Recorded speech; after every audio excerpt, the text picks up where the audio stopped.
Hello, Beto. Hi, Dad. Folks, I have a special guest with me today. I call her my favorite hija. So, we are here at the Richard Nixon Library and Grave. We're going to talk a little bit about his career and his life. Beto and I just had a tour of the whole Nixon Library area, and he is quite an amazing man with an amazing background. So, let's take a walk. Okay. Richard Nixon was born in this house right here. We just had a mini tour. He was born January 9th, 1913. Nixon, for those of you who may be rusty in your history, was the 37th president of the United States, served from 1969 to 1974, but it all began right here in this tiny house in Yorba Linda. This is the original house. 6 people lived in this tiny 900 square foot house from 1913 up until 1922 when they finally left. Richard Nixon was born into a poor family of Quakers, and they own enough land to farm and cultivate oranges and lemons.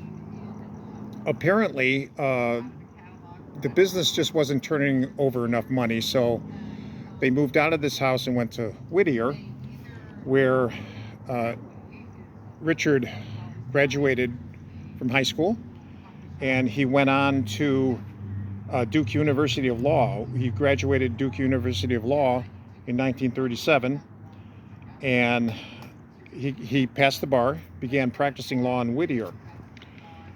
He married Patricia in 1940, and soon after, just a few years later, he campaigned as representative in the U.S. House of Representatives and won. Play. Now, you could ask many people this question: what is Richard Nixon best known for? Chances are you're going to say the Watergate scandal. And you're right. It was a scandal which he should never have gotten involved in. But there's a lot more to Richard Nixon than just the way he botched up. There was an ancient military strategist named Sun Tzu. He was from BC time in China. And the most brilliant generals and military strategists were students of Sun Tzu. Sun Tzu said, "Hold your friends close and your enemies closer," among other tips that he gave on how to win war. I believe that inspired Nixon, who was also inspired by his Quaker background. Nixon actually brought détente in international relations. Détente is French, meaning relaxation of strained relationships, relaxation of enemy situations. Now that is in clear contradiction to the practices of Lyndon Johnson, who greatly escalated tensions, as well as other U.S. presidents like probably Truman and Eisenhower, because they were living in Cold War times. But Nixon said, hey, maybe instead of provoking our enemies, the Soviets and the Chinese, maybe we should practice détente. Let's talk to them.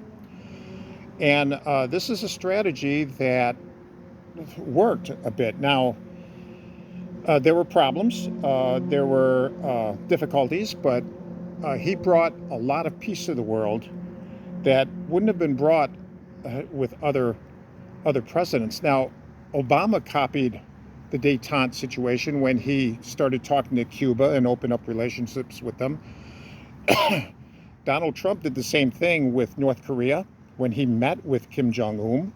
We remember that, but really Nixon predated all this and said, hey, instead of conflicting, let's bring détente, let's bring relaxation. Détente was Nixon. See?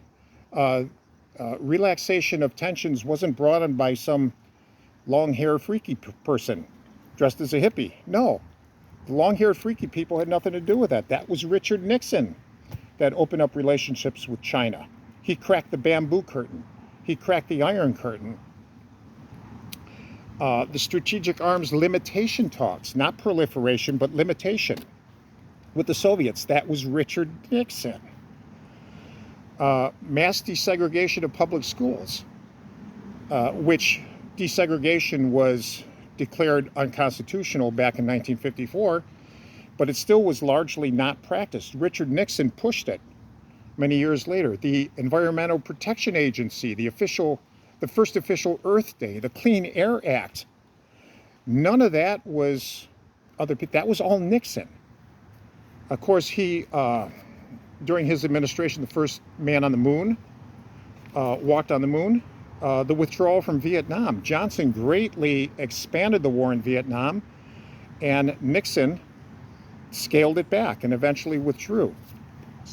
Okay, now let's take a walk to his grave, which he and Pat are buried right up here, just behind the house. They married in 1940. He won in 1947 a seat in the U.S. House of Representatives. He served on it for 3 years. If any of you don't know, he's the one who cracked open the Alger Hiss case. Alger Hiss was working in the State Department, so he had access to top state secrets. And it turned out that Alger Hiss was a Soviet spy. Well, Alger Hiss denied it and actually brought a lawsuit against Whittaker Chambers, who made the allegation, but eventually it was proven to be true. And so he did that. So over here, he served as U.S. Senator from 1950 to 53. The greatest honor, zoom in on that, Vettel. The greatest honor history can bestow is the title of peacemaker. And that's largely what Richard Nixon was known by, as a peacemaker. Not as a war hawk, but as a peacemaker. In 1959, when he was vice president, he was sent by President Eisenhower to the Soviet Union for the opening of the American National Exhibition, and was accompanied by Prime Minister Nikita Khrushchev. Now, Khrushchev was a real war. He was hostile, but he got into a debate. It was kind of a friendly debate. It wasn't hostile, but they were discussing the merits of capitalism versus communism, and they were discussing this at a model of an American kitchen. It was known as the kitchen debate. So this is how Nixon opened up communication with our enemies. Now, of course, it all came crashing down. He was elected in 1968 as president, re-elected in 1972, and then, of course, the whole Watergate scandal broke open. Nixon resisted Senate investigation. But however, there was enough evidence, basically, to prove that Nixon knew about the break-in. The break-in involved some thieves breaking into the Watergate Hotel, into the Democrat National Committee headquarters, and stealing some papers from their filing cabinet. There were 69 indictments, there were 48 convictions, and there was enough evidence that was uncovered to show that Nixon knew about it. And at least he was covering it up. So he resigned in 1974 under threat of impeachment. But, sadly, that's what he's tended to be known by. But, and yeah, I got to admit, Nixon screwed up big time. He shouldn't have been covering it up. He shouldn't have been pretending that it didn't happen. But he did. And he was pardoned by President Ford, so that, he never came under criminal or civil prosecution. And he eventually died. in 1994 of, I think it was a stroke he died of. But here he lies, 82 years of age he died in state. This is his wife, Pat, over here. She died just a few months before he did. She says even when people can't speak your language, they can tell if you have love in your heart. My final remark about Richard Nixon's character, people call him they say he's a liar, they say he's a thief, they say he's a crook. Look, he lied, and he shouldn't have lied, but I don't think he did it for sinister reasons. I think he loved his country, and he wanted to maintain peace with other nations and in our nation, and lying about Watergate was not the way to do it, and he shouldn't have done that. But his motives were not evil. That's my opinion on Richard Nixon. So here he lies. I certainly hope he was right with God when he died.